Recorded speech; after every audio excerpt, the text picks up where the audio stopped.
Alors qu'au XIXe siècle, la médecine est encore hésitante en Europe, le XXe siècle est marqué par une avancée fulgurante de la recherche scientifique et technique. La médecine est un des domaines qui bénéficie alors le plus de ces progrès. En effet, les travaux de biologistes tels que le français Louis Pasteur ou le britannique Alexander Fleming permettent d'identifier l'origine de nombreuses maladies, de les prévenir et de fabriquer des traitements efficaces grâce aux progrès notables de la chimie.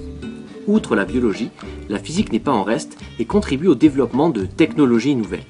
Ainsi, l'allemand Wilhelm Röntgen découvre les rayons X qui permettent la création puis l'essor de l'imagerie médicale, de la radiothérapie et plus tard des IRM.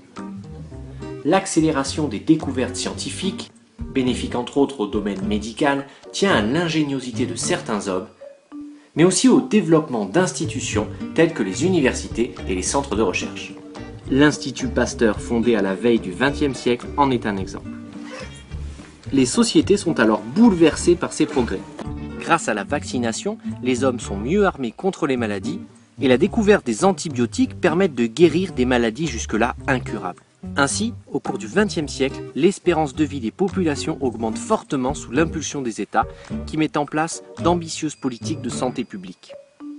Néanmoins, ces progrès ne sont pas sans aspect négatif. Ces politiques et les traitements médicaux modernes sont très coûteux. Des écarts de santé importants subsistent alors entre les pays riches et les pays en développement.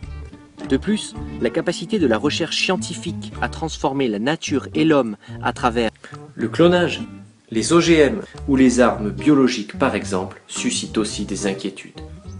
La science catapulte l'humanité dans le XXe siècle, apportant à la fois espoir et peur.